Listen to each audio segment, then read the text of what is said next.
June 29th, what seemed like an imperfect series in Oakland turned into quite the perfect series. Bryan Hoch is with us. Let's talk some Yanks. Talking Yanks with old John Boy and Jake. Bryan Hoch. Recaps galore, weekly awards, stat lines, steaming hot takes. Get your Yankees news from these two fine dudes. It's time for Talking Yanks. Talking Yanks with old John Boy and Jake. Talking Yanks with old John Boy and Jake. Hello and welcome to Talkin' Yanks, presented by SeatGeek. Code Yanks, your first time using it. Special guest for a special memory, Bryan Hoch. Maybe the most number one guest in Talkin' Yanks history. I think you and Curry are in a duel. It's you two in a duel. Good company right there. Rucco sneaking up too. We'll have to. I think you crunch. guys are ahead of Rucco. He needs to do maybe two more to be back in the con. You guys need to start giving out those jackets like they do on Saturday Night Live, where you can be part of the Five Timers Club. Because I would like a nice jacket. And I think you're there. I think at definitely 5, right? If not. I mean, not, guys, I especially if was you probably include at over the 5 in phone. year 1 for you guys. Yeah. Remember those days? Oh, you were that God. snazzy little upstart, When the we were- little engine that could. two little boys in a basement. The train that could. Bryan Hoch, how are you? You are you're home. You just made both of us laugh because you had a decision to make which series you were going to. How are you doing, Bryan?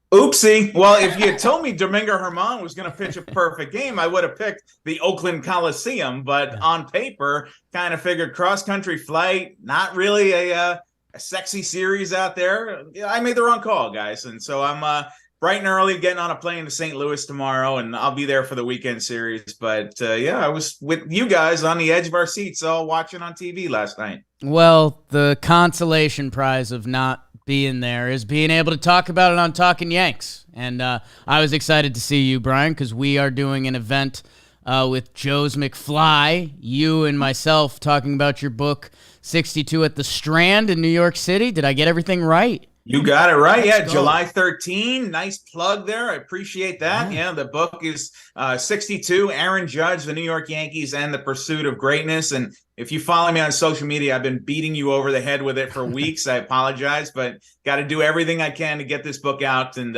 I think Yankee fans and baseball fans are going to love it. And we're going to have some fun on July 13, ripping on each other, I'm sure. And we'll have some laughs and sign some books and kiss some babies. We'll do all of it. You got quite a laugh from a couple people in the office when it was listed that me and Joe's McFly will be on a panel.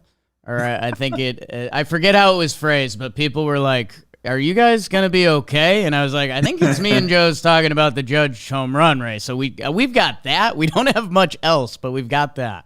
That's what I wanted you guys Okay. for, and you're fun. You'll keep it lively. We'll keep the audience engaged, and we'll be doing this. We'll be talking Yanks in person. So I think it's going to be a lot of fun, and it's been a while since we were able to do that. You remember we did one in spring training, right? Yes. In 2020, right before the world got weird. We were there. It was me, you guys, Mike Talkman at Zydeco Brew Works in Tampa. Yes. That was fun. We had some brews. We had some laughs. We talked some baseball. And then the world got weird. So let's try for round 2 on that one. Well, we will get weird in our own way July 13th. Bryan, I called a little bit of an audible. Normally we do a little bit of groundskeeping. Who's on and off the IL. That's usually a big segment in Talking Yanks and Yankee land. And any other thing that comes up before we get into the games. But I'm going to be honest. I'm a sucker for the people, and I think there's one thing that a lot of the people are here for, so I think we get into it with the burn of the perfect game. A perfect night for baseball in Oakland. Domingo on Miércoles. Herman and the Yanks would go shopping for a win at Sears with JP on the bump and get back to their winning ways after their worst loss of the season. Top 4, hit the music. Giancarlo, let the rhythm take you over, Giancarlo. Te quiero. Solo homers. Higgy Smalls, sicker than your average, with the RBI double. but the small ball from the Volpe bunt and 3 RBI singles. It's 6 in the 5th, and it's 7-0 Yankees. But none of that would be the story. Like a bad middle school party, nobody has gotten to first base in the 7th inning. In the 8th, a 3-1 count to Jonah Bride, but no groom in sight. In the 9th, Domingo was the Herman tonight. A curve that carved up the A's and carved him a place in baseball history. 9 innings, 99 pitches, 0 hits, 0 walks for number 0. He joins Don, David, and David with the Yankees' perfect game. We're getting Higgy with it in Oakland. Yankees win 11-0 final.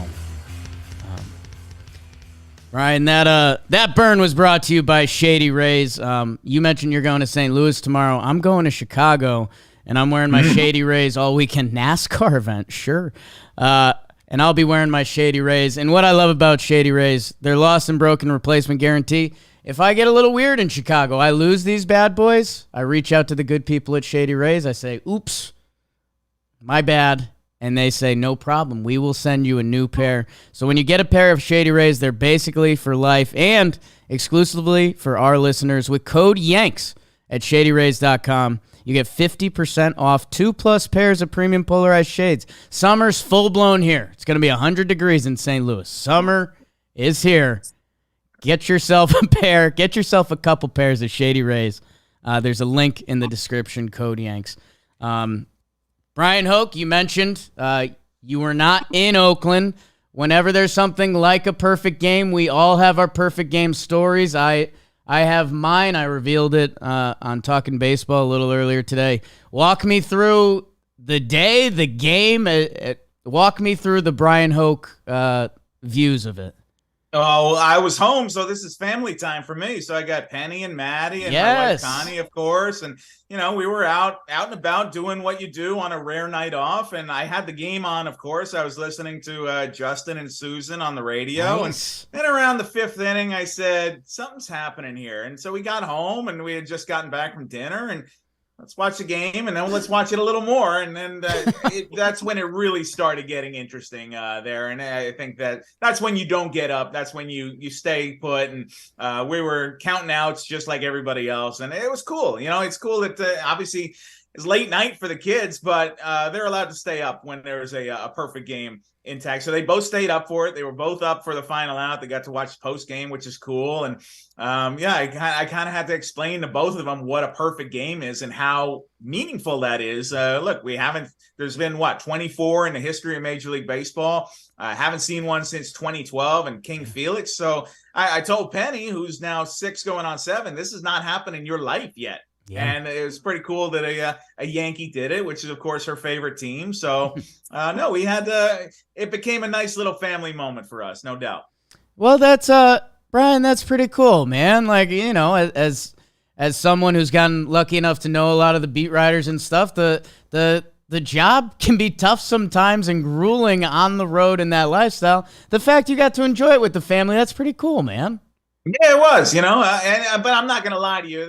During point, like in the 8th inning there, I'm kind of like, oh, man, I should be there. Like, I should be there for this. Like, I missed the Kluber one, too, the no-hitter in Texas, because that was still, and we talked about COVID, we were still not full travel at that point. And so it was kind of a bare-bones skeleton crew. I don't think it was even full attendance for Corey Kluber in Texas. And, you know, hey, credit for Kyle Higashioka. Higgy's done 2 of these now. He's done a no-hitter and a perfect game. And something that David Cohn said that really jumps out at me is now Domingo Germán and Kyle Higashioka are going to be signing autographs together for the end of time. Right? Like, I worked at a mall back in West Nyack, New York, Palisade Center Mall, when I was in college. And we had Don Larson and Yogi Berra come in for an autograph signing. And I remember the line was going around the store, past the macaroni grill, out to the parking lot, everybody waiting to see Yogi and Don Larson. That's going to be Domingo and Kyle Higashioka when they're long done and you know, their playing days are a decade behind them. They can still do autograph signings, and people are going to want to go see them. That's pretty cool. The Higgy Domingo part of this is wild for a lot of different reasons, and I want to come back to that. And yeah, that picture started circling on Twitter of the the Perfect Game crew, and Yogi and Don are wearing those kind of ridiculous like yellow Yankee uniforms. And I remember there was a Talkin' Yanks. We had a good laugh over that because I think they said, they were like, the unis weren't this color. We had white uniforms. Yogi. I remember I was there the last day at the old stadium. Yogi kind of, we were talking to him about it, and he was in the dugout and he goes, they didn't look like this. And so Yogi's way, it's not how it doesn't look right. Yeah, it was, all right, but it looked good in the photos. Basically a way of like labeling them as old, which just ended up being ridiculous. Something that got a head tilt out of me and BBD today was Jeff Nelson was on the call for these games, and he said, I've seen all three in person, and we all let out a, oh. That's right. Like, that's pretty nuts. Jeff Nelson, who calls a handful of Yankee games a year, he happens to be on the call for that. The Fordham boys, you mentioned our guy Justin Shackle on the radio. Him and Rucco, who are like the professional world version of me and Jimmy, like college buddies, like actually kind of went about it the right way. The fact that they're both on the call, it becomes starting part of those perfect game stories. I will give mine. I'll try to be high and tight with it because it's a loose Jake story. My wife, Jessica, she said she had like a networking thing or something. I don't know. Missed that part of it. But basically, I was told I was alone for dinner and we do not have food. So I end up staying late at the office. It's around 7 p.m. And I was like, you know what? I want some good Mexican food. It's like not what the city's known for, but I want a taco and a mark. Like while I'm living in this city, I want to go somewhere. So I walked around somewhat aimlessly. It's one of my signatures. Popped up, marg, taco. There was Top Gun, the original, on at the bar with subtitles. So I was having myself a nice little cultured gentleman night in the city. Then it's 8:30. I start walking home. I see a brother and a sister I grew up with, Casey and Diana. Hadn't seen them in years. Have a beer with them. Go home. Yanks offense. Game starts going. The offense goes in the fourth and the fifth. And then I kind of had that moment of, again, Bryan, I was pretty hurt by the first game. A lot of Yankee fans were, that I was just in, let's win this game. Let's win this series. Let's move on. I don't want to think about the Yankees offense anymore. Like, let's get to St. Louis. I think a lot of Yankee fans were in the same boat. And kind of like you said, when you see those zeros on the scoreboard in the fifth or sixth inning, that changes you. And you're like, you start watching every pitch a little more intense, and it just kept going and going. And Domingo's curveball was incredible. That's been highlighted today and last night. And a little kudos to the Yes Crew staying in the ninth inning. I thought that was really cool that they didn't go to commercial and they kind of let it breathe and let it ride in the ninth inning. So we're a little biased there now, but I did think that was cool, and it made it. It made it feel a little more different because you do forget. We see no hitters in perfect games, and they get lumped together for obvious reasons. But a perfect game is different. Absolutely. No, and you're right. Yes, they know what they're doing over there at the Yes Network, don't they? Ryan Rucco had a great call on it. Yeah, having Nelly in the booth, that was a stroke of great luck. I'd forgotten the fact that, he was there for both Cone and for Will. So that is awesome. And obviously he could lend that perspective to it. There's probably a very short list of people who have been in the building for both of those. I remember Girardi used to talk about that a lot about, I was there for both of them and he only caught one of them. But he wasn't there last night, I'm pretty sure, unless he bought a ticket, which I guess he could have. Yeah, there was plenty of good seats available. How crazy is that? That's a subplot to it that, it's happening in the background of the A's with their unknown future here. And there's talk about the team eventually moving to Las Vegas. And and then to have history just kind of come out of nowhere. And Domingo, by the way, who had gotten rocked in his last two starts. I think he given up 15 earned runs combined in the last two. And then he comes in there and he just finds magic. And you're right, the curveball was the key. And he threw that more last night than any other game he's ever pitched. 99 pitches. He was efficient. The A's just didn't have a chance against him. And obviously the game became a blowout and the Yankees could just kind of peel away. And you knew there was only one reason to still be watching that game in the eighth and ninth innings. And it was to see if we were going to get to see some history there. And we did. And it was great. Yes did a great job with it. And watching from home, I loved it. I think some other perfect game stuff you usually check off. Everyone goes for the highlight play. Rizzo has the diving stop in the 5th.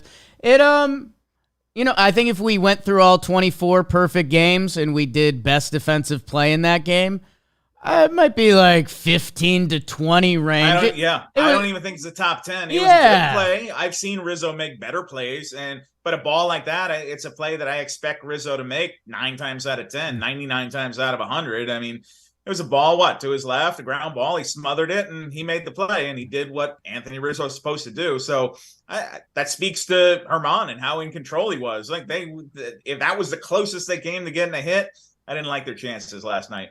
Yeah, and that the only other thing that really jumps out to me before I want to dive further into Domingo and then tying Higgy into that. The Jonah Bride at bat. It's the 8th inning. It's full blown. Everyone in the building knows what's going on. You can't be there and not know what's going on anymore. And it's 3-1, and the curveball's been his go-to pitch, and it's okay. So are you gonna throw that? Are you gonna go back to the fastball if you over snap that bad boy a little bit?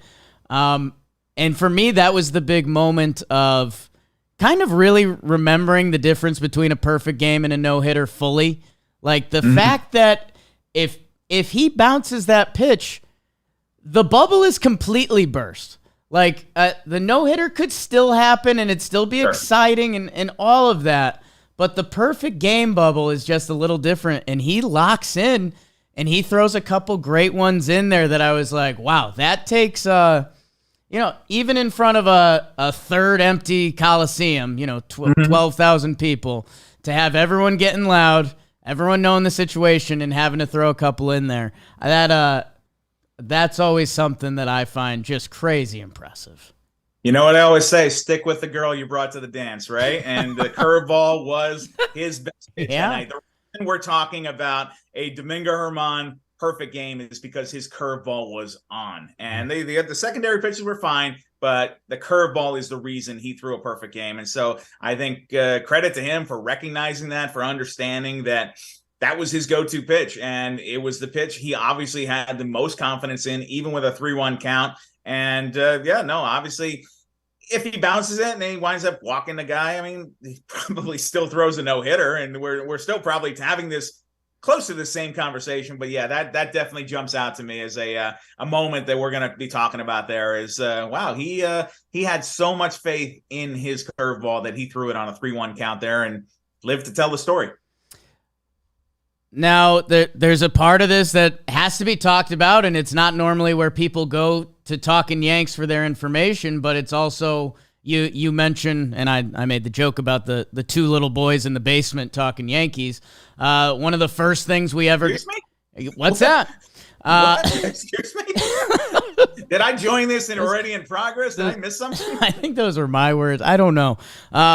One of the first things we got invited to as like the Talkin Yanks guys was CC's Gala in 2019, and we saw you there, and we didn't know what we were doing. We were kind of in awe, and we're kind of not media, and I remember you guys being there. That's right. We hung out a little bit. And there's Edwin Encarnacion in a giant green Hummer, and Booney comes by and says hi, and Tyler Wade's like, whoa, we do look alike, and there's just a lot of different stuff going on. And then the next day, the story is very different. The Domingo Herman domestic violence, domestic assault story starts to come out, and he gets suspended, I think, for 81 games. That overlaps into the COVID season. And, where for us, it was kind of one of those moments like, wow, like this is starting to become a real thing for us. This is like a job, I guess, a career of sorts, that we're going to have some stuff like this come across our plate, and you can't just goof and gaff around it. And I think where I've kind of landed, and Jimmy's in a similar boat, I won't fully speak for him, but wherever you want to land on Domingo Herman and whatever your opinion is, you kind of can, right? Like if you thought he should be suspended from baseball for life and that's your opinion, it's hard to argue against you if you feel that way. Baseball made their ruling on it. The Yankees have made their ruling on it. And also, it's how much do you believe in second chances and maturing and getting older and getting better as a person that You're going to have your formulated opinion, and I will never be able to touch that. Domingo Germán has now been with the Yankees a while, and we are 4 or 5 years removed from that, and it all comes to I don't know, I guess not a pinnacle, but here he is throwing a perfect game. Like you said, he will be signing autographs for the rest of his life. I guess you're more of a wordsmith than me. We hopped in front of microphones as Buddy and started talking. I guess with all of that encompassing information, where should people be thinking or feeling or leaning or help us through that part of it? You know what? I can't tell people what they're supposed to be feeling or thinking because I have mixed feelings about it too. And I don't want to gloss over that happened. That was a real thing. And that was an ugly situation. He did serve the suspension. I believe in second chances. I think Pete Rose should have a second chance. I'm not a fan of lifetime bans. I think that he served that suspension. He went away. He lost all of the 2020 season, which was more than we had initially expected. He kind of went through a lot. I think he had a lot of time to reflect on it. I don't really know what to tell people to think about that because it is such a complicated, complex matter. What I do know is that everything he has said publicly, he's contrite about it. He's come back. His teammates seem to have accepted him. And I remember there was a point, guys, when Zach Britton, and we were still on the Zoom, and Zach said, you don't get to choose who your teammates are sometimes. And I feel like he has kind of restored his place a little bit in that room. I don't think it's forgotten by any means. I think it's always going to be part of the story. It's a ugly part of the story. Would not be my favorite part of the story if I was telling it, but I think to tell it completely, I don't want to fast forward past that and pretend it didn't happen. But I feel like what he did on the field last night, that was special. And I think that humans are complicated, and I'm not really sure exactly where I land on that, except that, I remember it. I haven't forgotten it. It's definitely part of it in my mind. But, just watching him pitch last night, it was a terrific performance. And I think nobody can ever take away the perfect game from him. Yeah. And that's, I kind of live life half full, or I try to. And it's not a perfect example. There's not a lot, but Michael Vick, he had his whole dogfighting ring, and now I think he's involved in the APSCA or whatever. I'm screwing up the abbreviations there. ASPCA. But, he served his time, and he's now involved, and he's trying to do better, and it's kind of what you hope for people. And I thought it was interesting when David Cohn called in during the post game, and he said, again, a very different example, but David Wells, who was kind of a what's the word? An enigmatic figure of sorts. Kind of after his perfect game, that kind of changed who he was as a person a little bit. And I guess if you want to be hopeful or optimistic, I mean, this, coming from a Domingo Germán that we thought was like retiring via Instagram stories and stuff, like maybe this, I don't know, maybe he can turn all of this into a good thing with that bad memory and grow and be better from it, but that could also be wishful thinking. So I don't know. Grow is the right word. I think he had a lot of growing up to do, and I think I don't want to say that's done. And look, I'm not going to pretend that I hang out with Domingo and know what's going on in his personal life. I don't. I know what I see in the clubhouse, and I see the way his teammates act around him, and it seems like he's welcome in that room. Whereas in 2020, when Zach Britton was on that Zoom, I didn't know what was going to happen there. And I kind of felt he was on an island by himself. And I feel like that has kind of come around where, and certainly I think it starts with the captain. It starts with Judge. And you look at the way that he treats all of his teammates, and it's not kind of like a 25-1 situation. I feel like they are together as a group. And, you can just kind of judge based upon that, not to use the word, but you kind of just look at it that way and try and get your read of the situation through that. Yeah, and I thought it was interesting, and again, I know you're going to be on this a little more in a couple days, in a couple hours, but yeah, they said Judge Herman spoke to the team and Judge spoke to the team, which I thought that was pretty interesting as we've entered the Judge captain era. And like you said, I mean, I'm sure you have more than us as we view from the outside world, but Domingo he's part of that crew, and he's a lot of the Latin dudes love Domingo. I mean, you see it from our perspective, you see it on the bench and when they're goofing around. And I saw what was it, the game? It might have been the game before that where they got hit by the foul ball, and Sevy and them are all laughing. Like he's a part of this team. Interested to see what the next steps are. I think we're all. He's part of this team, and even more so after what he did last night. So, no matter what the future holds, nobody can ever take away. What was that? June 28, 2023. It's a date he'll remember for the rest of his life. And I think the other side of it, one of the more, I'll say casually beloved Yankee figures, at least as we've been doing Talkin' Yanks, is Kyle Higashioka for his kind of opposite of me demeanor. He is the opposite of you. He's very, very straightforward and serious, while also having a light side and, being a music guy and sports guy. And I have to tell you a story. Higgy plays the guitar. He can rip. I mean, he is great.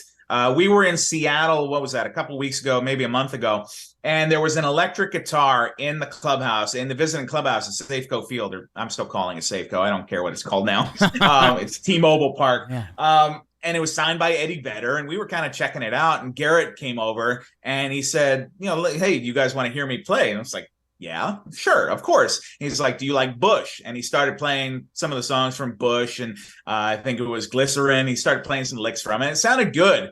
And then we said, wow, that was really great. And he goes, you guys got to hear Higgy play. And so Higgy was on his way to the batting cage, and Garrett stopped him and said, you got to play something for these guys. And Higgy was kind of what you're talking about there, the anti-Jake. And he was like, really? And we were like, yeah, please just play something. And he was like, all right. And man, he just shreds. He kind of did a medley of everything. And I was very impressed. And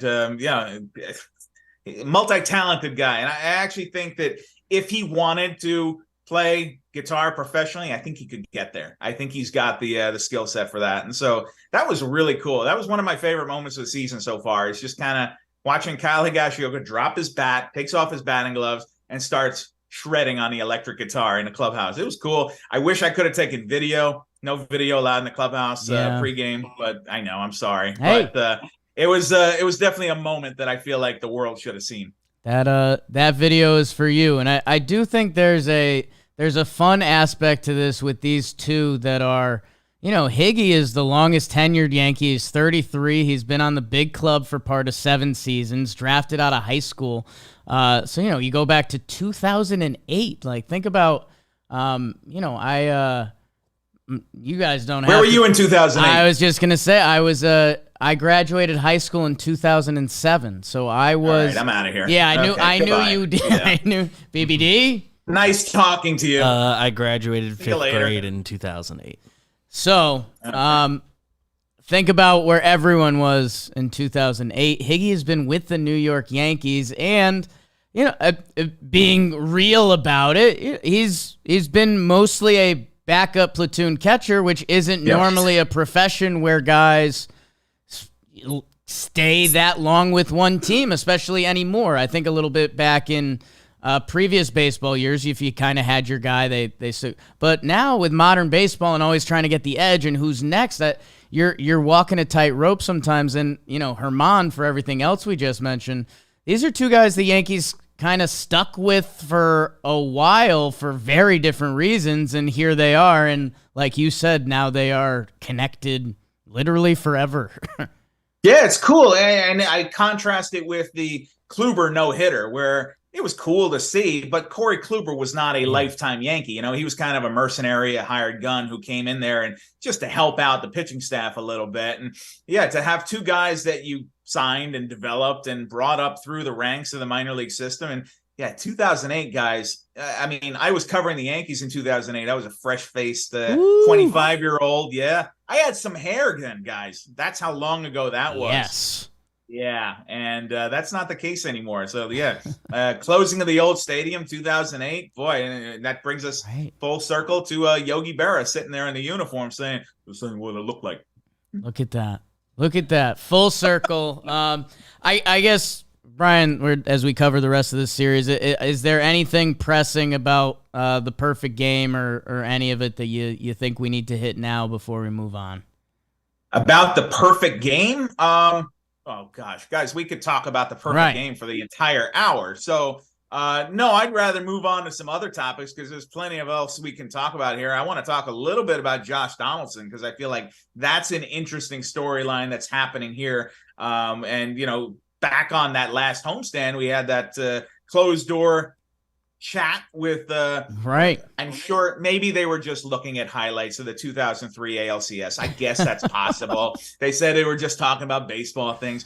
I happen to think they were talking more about the fact he hadn't been in a lineup for 3 straight days, and he's come out and played. I know it's the A's pitching staff, and I kind of figured he was going to get a little extra oomph going back to Oakland, a place where he was a star. I thought that was going to be a good fit for him, and probably a smart decision by Boone too, because look, he was getting booed every time he went on the field at Yankee Stadium. He sent him up as a pinch hitter in the 10th inning. It didn't work out. He struck out. Now I feel like he's got a little swagger in his step. He hit a ball, 470 feet today. Yeah, very impressive. I think that, look, I read the Twitter replies just like you guys do. I know what the public opinion is of Josh Donaldson. Then I know what Aaron Boone and Brian Cashman are saying, and the truth probably lays somewhere in the middle, right? But it couldn't have been as bad as it looked, could it? And now it's starting to look a little better. It's an interesting case of what do we do with this? And yeah, you're what truly happened in that meeting, we will probably find out in your Jack Curry or someone's book in 5 years. But I don't. Why wait? Why? It's a great point.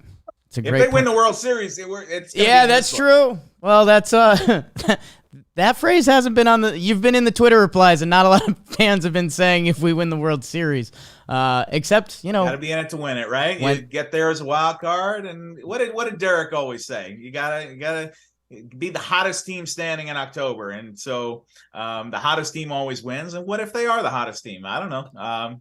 Could happen. When the Yankees win. When the Yankees have perfect games.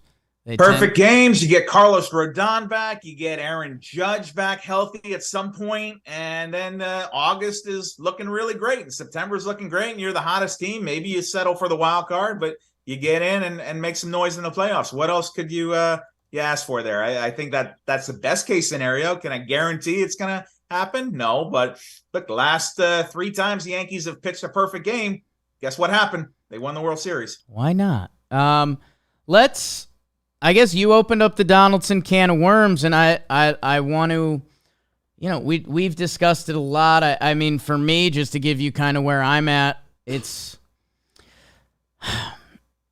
I just need to see more of the good. I think we're now at 156 games with Josh Donaldson, and after today, I want to say the batting average is around 213, 214. Kind of, I think it'd be 22 or 23 homers. He's been a little below a league average hitter, all things considered, with very strong defense at third base, always been complimentary of that. And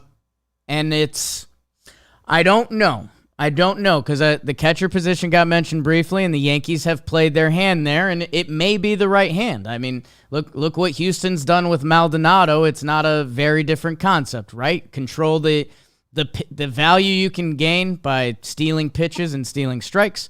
You can get a very large return from the catcher position. It's just if that position's going to be lighter offensively, there's usually going to be someone slumping in the lineup.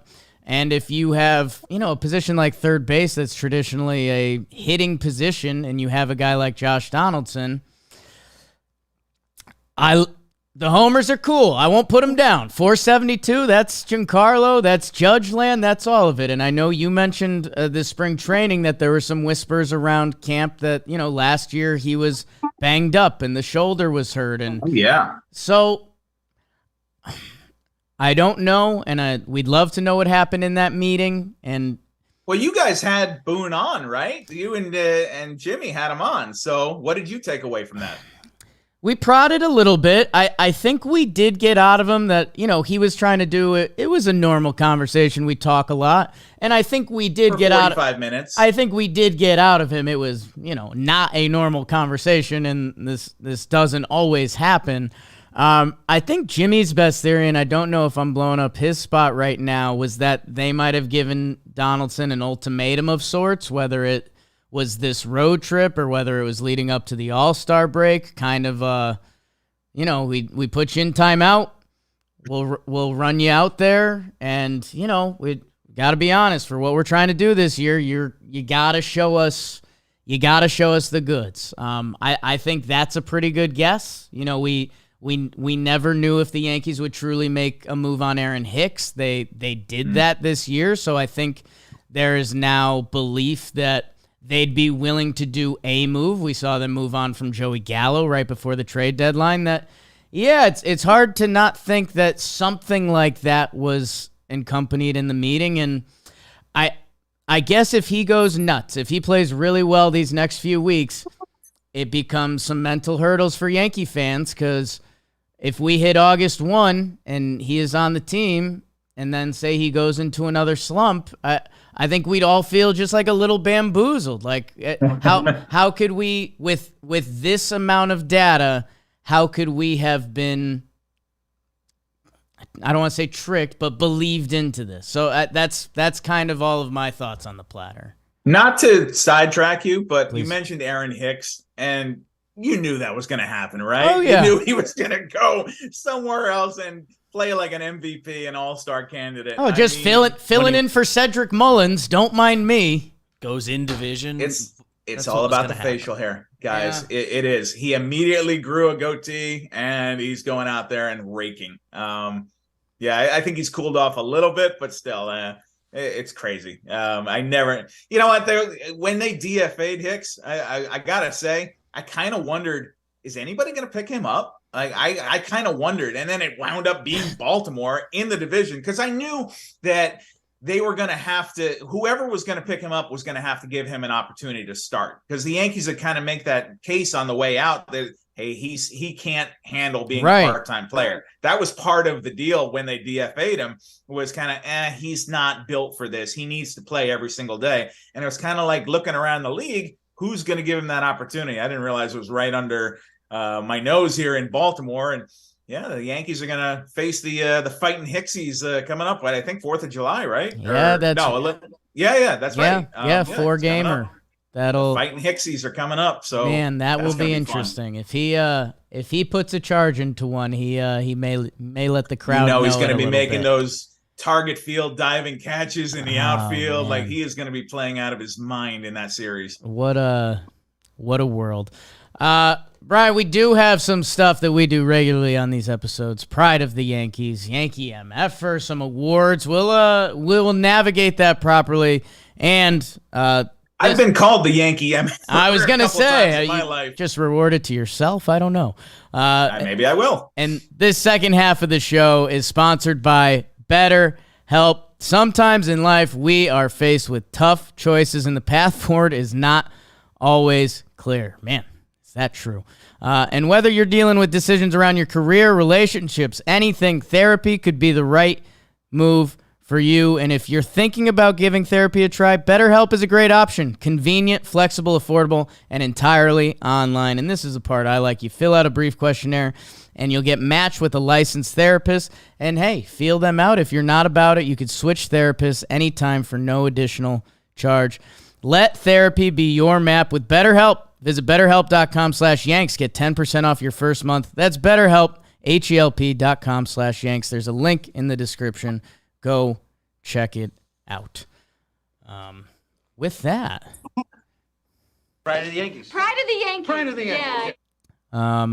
I believe it's midweek, so I would go first, right? I have the honor. Sorry, Bryan. You do have the first selection. Dare you. No special treatment for guests here. You know what? I'll do a sneaky cop out, and I'll do Higgy. I think like a lot of Yankee fans kind of wanted to do. And it's I don't need to replay it because I said all of it. Just how long he's been with the team, his general demeanor. Bryan, one of the jokes we often reference for the Talkin Yanks faithful, he was one of our first player guests in the parking lot of 2020. The camper. Right before COVID, yes. Yeah, you guys had the Breaking Bad Winnebago out yes. there, I remember. And it's always cracked me up that we're doing a podcast where we talk and talk as much as you can, and as when people were still learning podcasts, and people love a good tangent and all of that. And we're like, Higgy, you got any questions, anything for us? And he just, in a Kyle Higashioka way, he said, "No, I'm not really much for small talk." And that just resonated so much. And the fact that he'll walk around for the rest of his life as a no-hitter, perfect game catcher. I saw Katie Sharp getting in the starts. I think there's 12 people that can say they caught a perfect game and a no-hitter. And Kyle Higashioka, the home run stroker, he is one of those people. So I'll give it to Higgy. Nice. You stole my idea, but okay. Well, you know what? I was going to take Domingo, and then I thought that left too much of Higgy, and we talked a lot. So you're pride of the Yankees, Bryan Hoch. My pride of the Yankees award. All right. We've talked enough about Domingo Germán. We've talked enough about Higgy, who you so graciously stole from me. Yes. I'm going to go with Aaron Boone. Okay. Let me go with Boone because, as we revealed, Max Goodman tweeted out this information today. He celebrated with 3 tacos last night from Jack in the Box. Yeah. And I've had Jack in the Box. And let me tell you what Boone must have done once he got back to the hotel. I've won this award several times from White Castle. So let me tell you, the bowl of the Yankees. Sorry, we went for the potty stuff here. It's a classy show, guys. This is the place for it. But I found that hilarious. And as somebody, I asked a question about the chicken parmesan. This is going to go on my greatest hits album. I asked the Anthony Volpe, "What did you have for dinner that night?" And everybody's like, "Oh, what a stupid question." And you guys are still talking about it, the chicken parm. Yeah. So food is fun. And so I thought that was great. Great color by Max there to relay the 3 Jack in the Box tacos. I'm going to say that's a pretty bold choice by Booney post game. California with a day game the next day. Yeah, California boy going back. I would have gone in and out myself. Going back to some. Yeah, I think I'm with you there. I think that's the play. And Jeff Nelson with another good line on the broadcast today, saying he's like, they mentioned the Jack in the Box, and he's like, those tacos are really good. Pause at about 2 a.m. Yep, that's the only time. And nobody goes there at 6 p.m. It's never, hey kids, let's go get dinner. Yeah, that's always at 2 a.m. Like, all right, last stop before we head home. Fantastic pride of the Yankees. Domingo somehow doesn't get it. He might just have to get penciled in. Maybe. I'm sure the Well, were you chat's leaving wondering. Domingo for me? Did you want me to go Domingo? I don't We also know. did. Because that was such an obvious We talked choice. about him a lot. It might just be the perfect game of the year award. Like, let me think. Okay, I'll give it to the guy who pitched the 24th perfect game in Major League history. Yeah. All right, you were trying to set me up. You're a good co-host. Yeah. He might get an honorary throw-in. Not Aaron Boone's first ever Pride of the Yankees award. He got one against the Rays in 2019. Not sure exactly which set that was, but Wow. Let me change my vote. Just put me down as Domingo. I mean, if I didn't realize we were doing this for history, guys. Wow. I mean, I didn't realize this was like voting on the Cy Young Award. I don't want it forever for Aaron Boone getting tacos. Like all right, change my vote. My vote. What I happened? Want Domingo Germán. People go back and listen, or what happened that episode? Well, why did he not pick Germán? He pitched a perfect game. Like, can you imagine if there was a Talking Yanks podcast in 1999 and some idiot came on and said, I like Joe Torre in this one. No. No, David Cohn was the choice in 99. Domingo's the choice now. Give it to Stottlemyre. Okay, well, I'm in. I like Mel Stottlemyre. That's a good choice. Yeah. It's not a bad option, right? Not for this podcast, but for the 1999 throwback one. We Matt can do Blake that. Masterclass. which brings us to our next award, a not as prestigious award. You Yankee motherfucker. Now this gets tricky. In a series won over not your Canseco McGuire Oakland A's. The Yankees do drop the first game in the series, and sometimes it's hard to go back and think about those games. I'll do an endearing one. I'll do Billy McKinney. He went 0 for 5 this series. No super qualms with him, but my qualm is this is supposed to be a Billy McKinney redemption series. This is he actually had a really good at bat in the 9th inning. Whoever was going to get this, it was going to be unfair, but Billy McKinney 0 for 5 facing his former mates from last year, right? Right. And he doesn't. Billy's been around. Yeah, everybody's kind of his former mates, right? he's been around the block a couple times. Wow. Town bicycle, Billy McKinney. That's Well, I didn't say that. You said that. I said that. I said he's played for a lot of baseball teams. I took it a step further. Do you have a Yankee MFer, Bryan Hoch? Gosh, I mean, It's a tough the first spot thought that for comes you. to my mind is me, because I'm kicking myself as I'm sitting on the couch in the 8th inning watching Herman about to throw a perfect game, and I'm saying, what are you doing here? You should be getting ready to go in the clubhouse. I'll share that award. I think I'd like to give it to myself. Okay. I would. But yeah, I mean, Michael missed it. John missed it. Wow. I mean, guys, where are we? History can happen at any moment, and Michael's got a great excuse. He was in London. I think we'll give him a pass there. And John's 84, so I'm going to give it to me. I'll say, come on, man. Get on the plane. Let's go. How do you miss that? A little come on, man. Yeah, that's funny. I guess I was lost in the Fordham boys aspect of it, and Sterling. I don't. The WFUV connection. Yeah. No, they got to shine bright and take the day, man. Then that will forever be their call. So it's cool though. And that reminds me, book plug, about what I was talking about with Kay about 62. And if you remember, Apple took a couple of those games and it was kind of like, what if Judge does it here and it's going to be somebody else on the call? And there was that great push to get Kay into the booth on Apple TV. And he said, no, I'm not going to do that. It's not my moment. If it happens when Steven Nelson's on the call, then it's Steven Nelson's moment. And so just having talked to Michael about that, I have a good feeling about he's very happy that Ryan Ruocco got that call, and that is forever going to be Ruocco's day. Yeah, and Bryan, I'm super excited for the event, July 13th at the Strand. There's tickets out there because so I told my perfect game story where I was like, hey, I live in New York City right now. I want tacos and some marks. There's going to be a day when I don't live in New York City and I can't walk the street and find tacos and marks, and I'm going to enjoy this.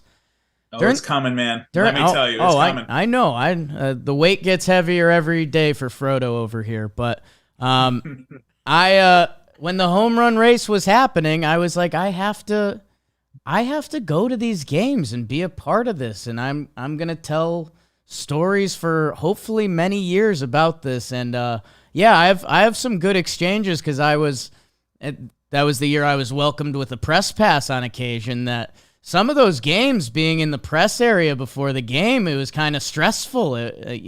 Meredith would be up there like, let's get this done with. Like, we're all, and Caster and the whole Apple thing. That you're right. It was chaotic. Yeah, I have a lot of videos on my phone of Aaron Judge not hitting number 61. So we were all kind of waiting along for that chase and kind of living it every single day, and it captured the attention of the world. I mean, they were breaking in on college football. It was crazy just to kind of roll the clock back, and it feels like this happened a while ago, but it's just a few months ago. It's not even a full calendar year, and that chase was something special. And book plug, you should go buy that book and read all about it, and read about the 61 Yankees and Roger Maris and how they connect to Judge. And we'll cover this more on July 13, I'm sure. I'm excited, Bryan. It brings us to the final part of our show. Awards are brought to you by DraftKings. Download the DraftKings Sportsbook app and use code YANKS. Bet just $5 to score $150 in bonus bets instantly. That's code YANKS only at DraftKings Sportsbook. Brian, this is where I do my best smink man, and it's not a good one. Gambling problem? Call 1-800-GAMBLER in Massachusetts. Call 1-800-327-5050 or visit gamblinghelplinema.org. In New York, call 877-8-HOPE-NY or text HOPE-NY 467-369. In Kansas, call 1-800-522-4700 on behalf of Boot Hill Casino and Resort. In West Virginia, gambling problem? Call 1-800-GAMBLER or visit www.1800gambler.net. All games regulated by West Virginia Lottery. Please play responsibly. In partnership with Hollywood Casino at Charlestown Races in Connecticut, help is available for gambling problem. Call 888-789-7777. Visit ccpg.org. 21 plus in most eligible states, but ages vary by jurisdiction. See draftkings.com/sportsbook for details. State-specific responsible gambling resources. Bonus bets expire 7 days after issuance. 1 boost per eligible game. Opt-in required. Max bet $50. 10 plus leg required for 100% boost. Eligibility, wagering, and deposit restrictions apply. Terms at sportsbook.com. DraftKings.com/baseball terms. Woo! 50.72.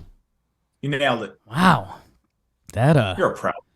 something like that, Brian. Now awards. This is normally where we highlight a couple guys we want to talk about that we haven't talked about along the way, and I think we've left a lot out there because we obviously were focused on a big event, kind of skipped game 1 because and game 3. We've seen that game enough. Oh my goodness. Been seeing that game for 3 weeks now. I'm gonna give the Atlas Award, Brian, and you get one guess to guess who you think I may be giving this award to. Okay. Oh, That's it. Whoa. Oh yeah. Yeah, What is these the will go on Atlas Award? Jimmy's record. It's a great question, right? You'll find out in a minute. I don't even get a hint on what it It's is. basically blind guessing. Just Okay. based on the name. I'm gonna give it to Anthony Volpe. I'm gonna guess you're Ooh. going with Volpe. That's a really good guess. I'm going to go to a guy that will be connected to him for a long time. I'm going to give it to Isaiah Kiner-Falefa, who he ends up going 3 for 7 this series. He hits a home run to the deep part of the ballpark in the Oakland Coliseum. And if I remember correctly, Atlas is the guy that's holding up the world on his shoulders. And IKF played all last year like he was holding up the world on his shoulders, or trying to. And this year, especially lately, in the role that he's embraced and he's talked about embracing and feeling more comfortable, man, can you see it? And we've now been seeing it almost every series that, he now has, 5 homers on the season this year? And if I remember correctly, he has 5 homers on the season this year. He finished with 4 last year. And now his 62nd game, interesting number, Brian. 62. I like that. He has more homers than he has in last year, where he played 142 games in a full season. And I think, I'll double check, but at this point last year, he may not have homered yet. I don't believe so. I think It took a while. It took a while. I uh, remember there was a point where he and Judge had combined for like 48, and Judge had hit 48 of them. I remember that. I'm kind of dumb. But I had this right. I just Googled it. The guy who was pushing the rock up the hill, Sisyphus, that's who he was last year. A little bit. Now he's Atlas. Now he's carrying the rock, and he's running it to the end zone, and eventually he'll spike it. I'm pretty sure I don't have Sisyphus, but thank you. Where You don't want that. But if you do, see a doctor. Also in this series, he gets in at second base, so Right. First time we've seen him there. First time. he's And he gotten did into fine. every spot besides catcher and first base. He's caught before. Let's get him one more inning. Have in any of your exchanges this year, Brian, have you noticed? I mean, it's kind of the consensus what I just said, that he feels a little free and easier. But I guess, have you seen or felt any more of Yes. that? Yeah, Absolutely. Yeah. And I'm sure it comes across in the post-game interviews too. He's a stand-up guy. He's team first. Something he said really stuck with me recently. He said he wants to be the best bench player in the league because that's his role now. And so wherever they put him, that's where he's. And it started in spring training. It started when they were in Lakeland, and they sent him out and said, "Hey, good luck. Go try to play center field, and we'll see what happens." And he's actually been pretty good out there, to the point where when the ball's hit to him, I don't say anymore, no, it's just he's going to catch it. He'll make the play. He's not going to get to everything. And I think his problem in the outfield has been more communicating with the other outfielders. He's had some close calls out there. That's something he's still adjusting to. But to just never have played the outfield, and then in March you start playing a major league outfield, and then here we look up in June, and when his name's in a lineup at any position, I don't kind of say, whoa, what's that? No, it's just, no, that's where he's, IKF's playing in center today. He's playing the left today. You just kind of don't even give it a second thought. He's been very impressive. I think his attitude, this is where he wants to be. He could have pouted. He could have said, oh, they're going to put Volpe or Peraza at short, and I don't want to be here anymore. And he could have asked for a trade. And this is where he wanted to be. This was his dream. He wanted to be Derek Jeter. Got an opportunity last year. It didn't really go the way he thought it was going to be. Now he still wants to be a Yankee. And IKF, I think, the redemption arc there with the fan base, I think, has been one of the most fun parts about this season. We did a live event a few weeks back, probably a month back now, and the fan base is in on IKF. Good. They should be. And they are, because the Yankees fan base is smart, man, and they can tell, and they can see that. You know, he took on the media. He took everything head on from day one that, you know, the Yankees have a oddly high expectation for their shortstop position the same year the Jeter doc comes out. Yeah, it's expectations are an interesting thing, and he has handled everything kind of beautifully since day one, being the ball player he is. So, Bryan Hoch, you get to give out an award. All right, now you get to guess what my award's going to be, right? Yes. That's how this goes? Okay. Yes. First homer last year was All right, August 13th. look deeply into my eyes. What do you think I'm thinking about? And it's not In-N-Out Burger or Jack in the Box, I promise you. I know before the show you wondered if I was going to be wearing any pants when we did this, so that was a private conversation. I'll thank you to keep that off the air. We'll scratch that from the record. Too bad this is live, right? You are. This is a trick that me and Jimmy have fallen into in past years. Sometimes when we guess a person, we tend to they're on our mind and we want to give them an award. I'll guess you're thinking about Anthony Volpe and his transformation that's going on. I was not, but I mean, we could talk about that if you want to. No. But no, my award was going to go to Harrison Bader, and I think it's been. I almost forgot how much fun he is to watch because he does things that we're not really used to seeing, especially on a Yankee team that, you know, historically has been station to station and kind of plodding. And I know that I just feel like anytime he's at bat, on the bases, in the field, he's out there trying to make things happen. He's playing like his hair is on fire. And I almost had forgotten about him because he missed all of April, and then he got hurt again, and then it was kind of like, all right, they're going to have to survive without him. But when he's there, damn, does he make them better. And he's fun to watch, and it kind of reminds you why they traded for a guy who was in a boot last year, why that was a move that they felt like they needed to make. And, you know, obviously he had a great postseason, and that endeared himself to the fan base immediately, but he has done he's a game changer, and he's not the biggest star on the team, but you miss him when he's not out there. Of course, you miss the big guy. You miss Judge. You wish you had Doc Brown's DeLorean and could tell him, hey, just let that ball fall. And we'll deal with it. Give JD the extra base hit, and it'll be fine. I mean, we might lose that game, but hey, don't run through a fence. I think that having Bader back in the outfield definitely makes them feel a little bit more like what we thought they were going to be in spring training.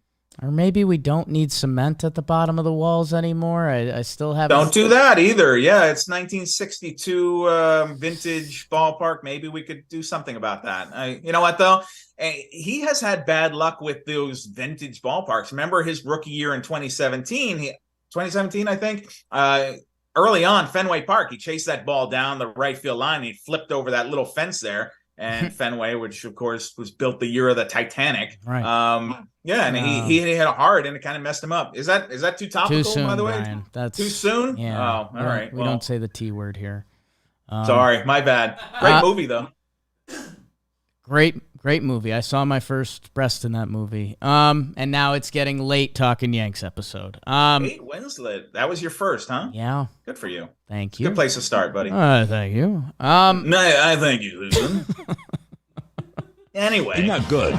He's fabulous. Ow.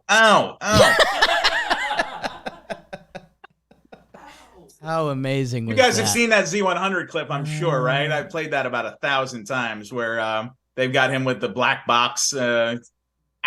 Yeah. Oh, my gosh. Yeah. Anyway. It's amazing. Anyway. Can I ask you, Harrison Bader, you've watched a lot of baseball. Is it like an all-time center field defensively? Is that fair? Is that a step too far? I guess where... All time is hard. Right. I'm going to go with he's one of the best in the game right now. Okay. I mean, he's one of the best in the game. All time, we're talking like Willie Mays. I'm not ready to put him up there. But he's a game changer out there. And you saw it. I know we just gave IKF an award, but you saw the difference when IKF was in center field and that ball fell in at Yankee Stadium. Yep. That's a play Bader makes in his sleep every time. And so I think that's where you see the difference. You don't even have to think about it. He kind of glides to it. Yeah, whereas other players, they kind of have to bust it. And, he just makes it look easy. And that's a beautiful thing. Yeah, I think it was game 1. They all kind of blur together a little bit, but there was a ball into left center that he caught with such ease that I think was like a menacing ball. And it was, I think he even let out a couple steps after, like, yeah, I did get there. I did make that look easy, didn't I? Yeah. God, That's what the old timers talk about with DiMaggio. That he was that kind of player. He would just kind of glide and everything looked smooth and easy out there. And then you look up and he's made the play and, just throw it back to the infield. Bryan, for my final award, I will give out the Lucky Number Award. You want to guess who it is? A lucky number? I have to guess a number? No, it's a member of the Yankees. Okay. Oh boy. Anybody, huh? Well, it's a short list. Why don't you go with Anthony Rizzo? Maybe you're thinking of Anthony Rizzo. You were so close. It's Anthony Volpe. I alluded to it last time that I often you were trying to lead guess the person. And the lucky number Slevin here, he had 7 hits this series. 7 for 12. The at-bats looked impressive. He looked in control. He was hitting the ball to different parts of the field. He was swinging with 2 hands on the bat, which maybe my old timer is kicking in a little bit there, but with 2 strikes, not seeing that helmet kind of bobbling on his head and ending up with the bat over here, that I call myself out sometimes because I've watched a lot of baseball. I played a little bit. I wasn't great. That it seemed like Anthony Volpe was pulling out on the ball, and then he went fully inverted stance. Saw that, and then it kind of has felt like his swing was out of control sometimes, and he kind of needed a 2-strike approach. And it feels like that has happened, and it's looked a lot better. And now people are starting to chop up his numbers for the last 2 weeks now, and I think they're looking pretty good. 350 batting average. Like you said, the chicken parm is a part of this. That You're welcome. Thank you. That I don't know. I think for a little bit, I don't want to say the dream of what Anthony Volpe will be went away, but I think the dream of what he could be this season for a little bit went away, especially with Peraza getting hot in AAA and just, does he need more time? And you start doing the whole thing. We're starting to get a taste of the good stuff, and it's been pretty good. Yeah, you knew. I mean, I think most people knew that this was not going to be, he was going to be on a straight path all the way to the Rookie of the Year award in the Cooperstown like Derek had. I mean, there were going to be bumps in the road here. He was 21 going on 22. And I guess I didn't think the bumps would be as significant as they were. He clearly struggled, and he had to go find his swing. And yeah, you slice this up here a little bit on the sample size, and it's encouraging to see what you're seeing with Volpe. And I think that it speaks to why the Yankees were giving him such a long leash and saying, No, this is not a 3-week or 2-month audition to be the Yankees starting shortstop. When they made that decision in spring training, from Hal Steinbrenner on down, they said, you are going to be the Yankee shortstop this year. And so he's going to be allowed to sink or swim, and he's going to have to make adjustments. Pitchers clearly made adjustments to him, and he's making them back. I wouldn't have guessed that he would do it in Watchung, New Jersey with a little help from Austin Wells, but whatever works, right, guys? And so, looking over the iPad with Austin and eating a little chicken parm and gets you right again. And you're starting to see a little confidence back, a little swagger. And it's good to see because I remember I had the talk with him. I chatted with him. I think it was that series at Dodger Stadium where he had finally gotten a hit and they were hard to come by. And I think he hit a home run in that series. And it was kind of like, do you feel like this might help you turn the corner? And I didn't get that same confidence off of him that it was radiating in spring training. And now I feel like that's back a little bit. I think so too. I think he made a play late in today's game that he made a really quick transfer and throw. And think about Gleyber Torres playing shortstop. Think about IKF last year. The mental stuff is real. It's so very real that it can affect different parts of your game that, all around he has looked a little more comfortable. And man, if that can carry into the All-Star break, and you mentioned that Rodon guy earlier, and let's see the next real Judge update. We saw him throwing on the field. Yankee fans can start dreaming a little bit because there's about a week and a half there where we were no dreams, nightmares. Yeah, no, I hear you. So is it my turn now to come up with an award? Is this where I jump in here? The last and final award of the program. Some say the most prestigious of the whole show itself. Oh, man. Well, the pressure is on. I'm going to call – so I get to name this one first? Yeah. I'm going to call it the It's About Time Award. Okay. Or the It's About Damn Time. Oh, and who do you think this is going to go to? So I think it's going to go to kind of the last guy that really hasn't been mentioned this episode, and it would be pretty full circle. If not, we can still talk about him. I'll guess Giancarlo Stanton.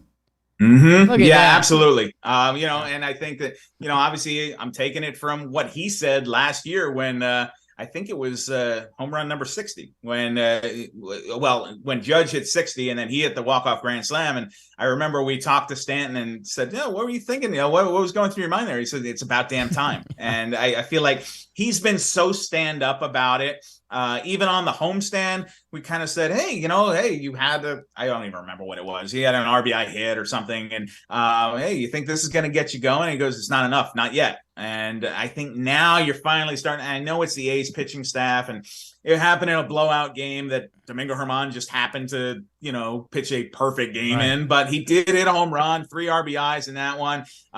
Picked up another couple ribbies today. The batting average is slowly climbing. He's right at 198. Obviously, during this phase here where you don't still know when Judge is going to come back. And of course, we're all kind of crossing fingers and I talked to a sports orthopedist who said, best case scenario, first week of August. And we'll see what happens with that. Him playing catch in Oakland is a good sign, but you need Stanton now. This is when you really need him to step up and be postseason Stanton and help them win some games, do some damage here. This is his opportunity to kind of be the man on this team right now because 99 is not there. He's the captain, but he's in the dugout. And so you need somebody who's on the field and I also, very quietly, they've got him playing the outfield again. And I know that's something Stanton really, really thinks helps him. Boone has kind of, every time we ask him about it, he's like, well, you guys keep bringing up that he likes to play the outfield. We keep bringing it up because Stanton keeps mentioning it. And so I think it's important that's the reason we keep asking about it is because Stanton wants to play the outfield more. And so he's playing the outfield a little more. He's starting to hit a little bit. And let's see how the rest of this trip goes in St. Louis. Yeah, I'm in on Stan. I have a couple DJ worries, but Stanton showed us to start this season he looked like Giancarlo Stanton. He was hitting home run. His first 14 games this year, he had 5 homers, 3 doubles, a 900 OPS. That he came back without doing a real minor league rehab stint. He had one game. He went 0 for 3, I think, and they said, "All right, just hurry up, just get back here." And so he's doing his entire rehab in the big leagues, which is not the easiest place to do it. I'd like to face a couple tomato can AA pitchers myself. And so, if I'm trying to get my timing back, and with him, when it looks bad, it looks so bad because he is very unorthodox. You would never take a little leaguer and say, hey, swing the way Giancarlo Stanton does. You wouldn't do it, but it works for him, his physique. And boy, when he gets into one, it's insane to watch. And, Boone always says, you're weird. That's what he says to him. He says, you're just weird the way you hit the ball. And he is. But when his timing is on, he can get hot and carry a team. And so maybe you're starting to see some of that, but nice to see him at least hit one out of the yard the other night. We're an hour 10 right now, Bryan.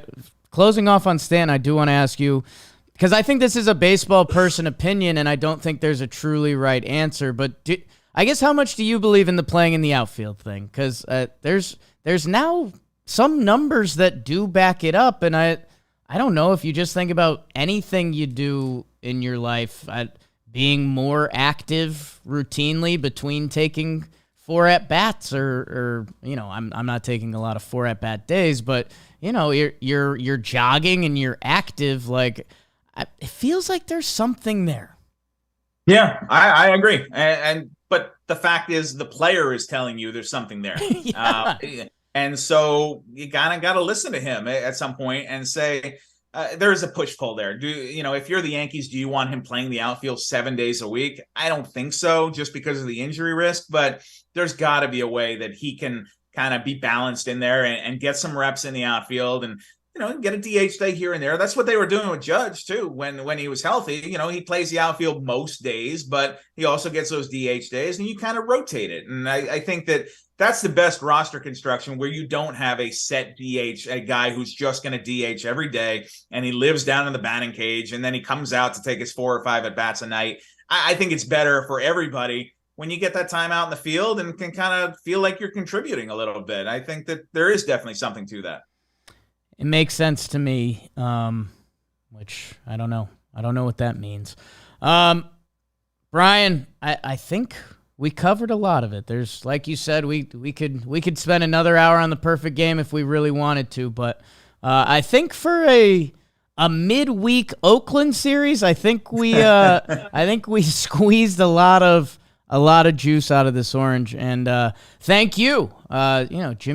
Jimmy keeps popping these dang kids out, and we gotta. I was gonna ask how's baby John Boy doing? Everyone is well. We did some stuff at our warehouse today. We're setting up for a floorball tournament. And Jimmy, baby James, and baby Claire swung by for a second just to say hi. So yeah, everyone is well, and we've got a. How long before you get the kids into the blitzball games? Baby James is active. He may be ready. And he's what, a year and a half, something like that. So, yeah, just passed. It's already happening.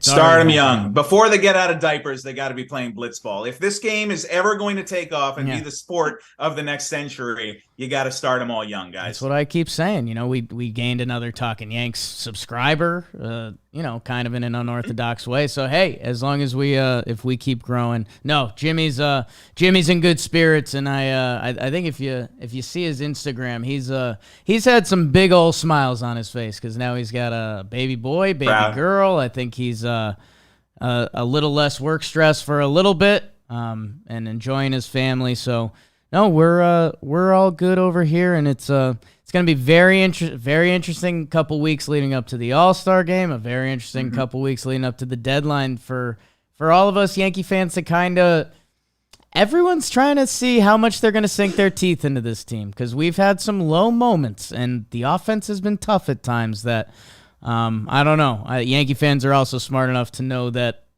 I think they've scored double digits 9 times, and 4 of them have been versus Oakland. So I think Yankee fans we're treading carefully. Give us some Judge news. Give me Rodon. Maybe a trade deadline move, and we'll figure it out from there. But off the field, everyone is well. So good. Proud Papa. Thank There you, go. Well, Brian. I'm happy to fill in while he's off doing much more important stuff. Thank you, Brian. I'm excited to see you July 13th at the Strand. Tickets are available. Me, Joe's McFly, and Brian Hoch. Boogity, boogity, boogity. And if you're not already following Brian, you need to for all your Yankees news and some good jokes sometimes. Sometimes. Wait, you don't like all of my jokes? No. What's my batting average? What would you say? Oh, I mean, you're heading towards the hall. You're in the threes at least. 3 out of 10. Yeah, that's about right. Connie would agree with you on that one. Yeah. Hey, Brian, thank you, and excited to see you soon. And let's go Yanks. Tell them, Grandma. Go Yankees. Thank you, Grandma.